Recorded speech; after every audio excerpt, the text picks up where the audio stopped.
Hey, welcome back. My name is Jay Oza. I teach, mentor, and coach people on public speaking so that they can give winning high stakes speeches, no matter whether it's for a job interview, a business meeting, or even at a conference. In this speech tip, I want to focus on the private meeting that the former FBI director Jim Comey had with President Donald Trump in the green room in the White House.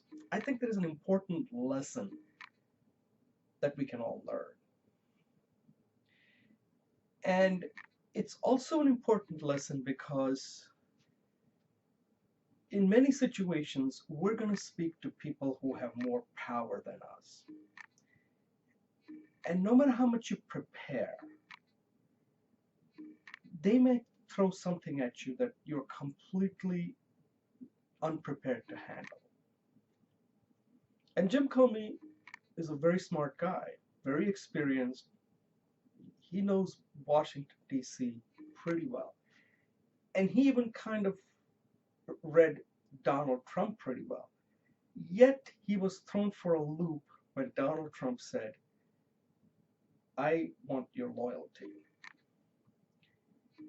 I expect loyalty. And Jim Comey, for all the talent, experience, brilliance, he didn't know how to react to that. What should he have done? So I was thinking about that. We are always going to run into a situation where we don't have the power. Somebody else has the power. And the power that Trump had over Comey was his job. He had the power of the job. And Jim Comey never thought that he was going in there because his job was at stake, because he has a 10-year term and he'd only served about 3 to 4 years, I believe. He still had 6 years left of that. So he had no clue that Trump essentially held that job over him, thinking that he was going to use that against him.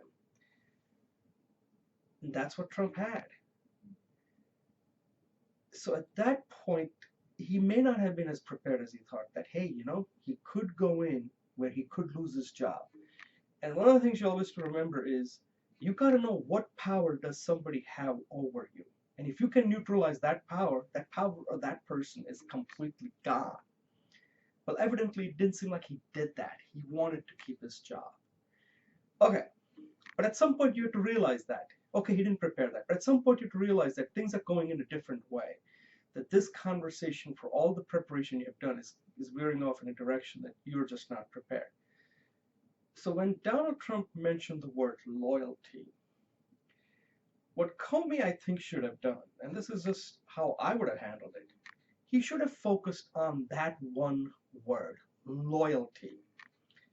And he should have gotten Donald Trump to define what loyalty is. He should have said, so when somebody puts you in an awkward situation, you take a few breaths, and this is something you do have to prepare. You're going to be in the situation, believe me, you're going to speak to people that are going to have more power than you sooner or later.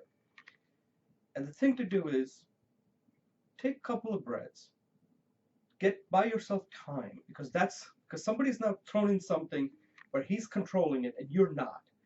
And look at Jim Comey. He's not the president.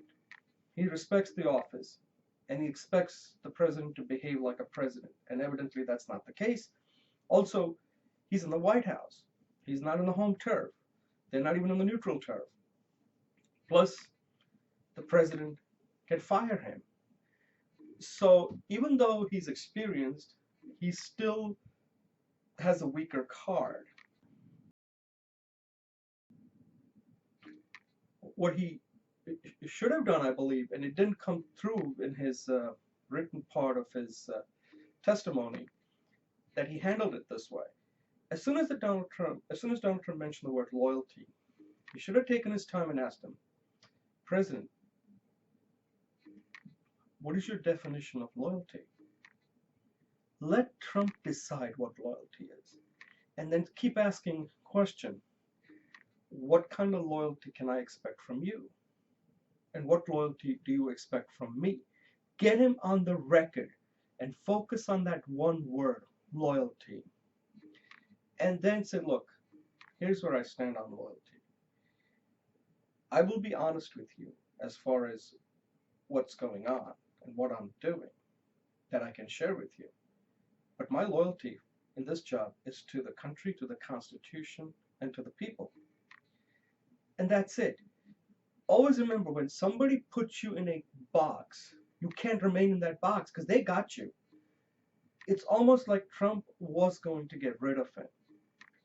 And either Trump got what he wanted, otherwise this guy was goner. If this guy, Comey, couldn't give him the loyalty, then at that point he should have known he's a goner. He can't go there.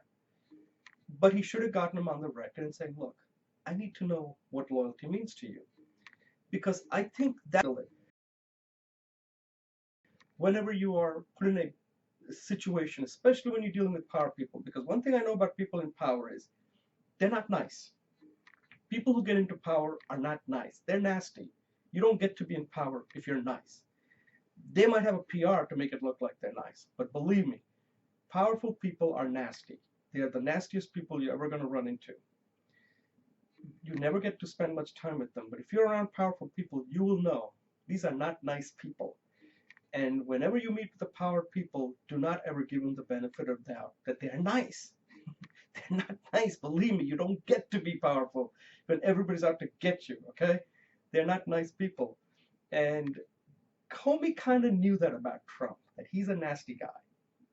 But still, he didn't know what to expect when he caught him completely blindsided with this word loyalty, which he's never seen.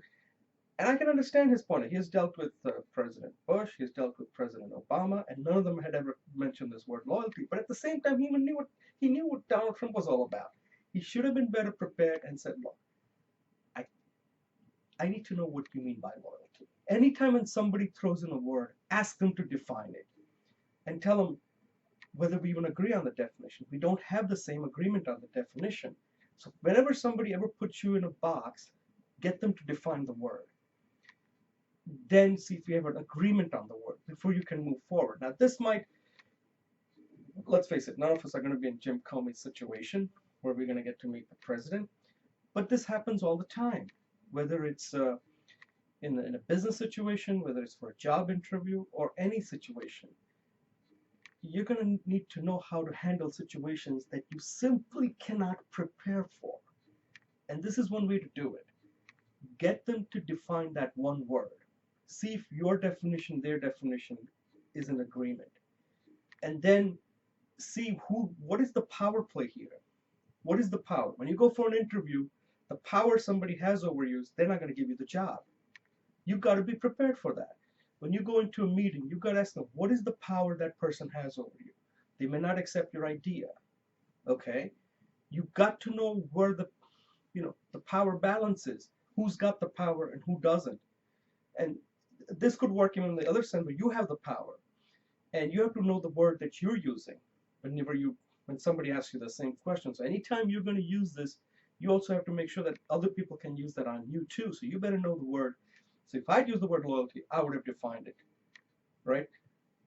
But this is a very important thing that a lot of people don't think about, and they mess up because your interaction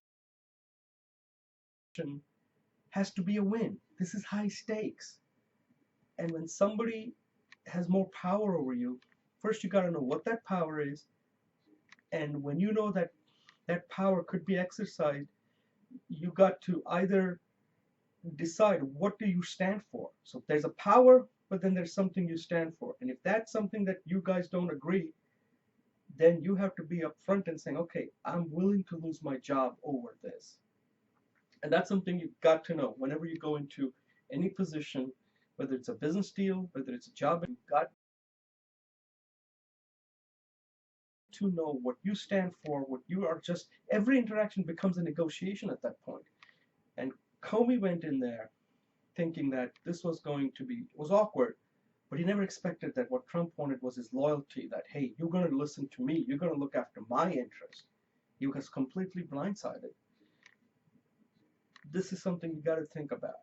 Anytime you're in a meeting where somebody can throw things out there, and this happens in jobs, and a lot of people don't do well because they get like, it's like suddenly your thinking power goes away when somebody throws something that you haven't prepared for. Take a deep breath, focus on that one word, let the person define it, and then see whether you have an agreement, and then find out what do you really stand for. So when you go for a job, you don't stand for that. You don't have to take the job.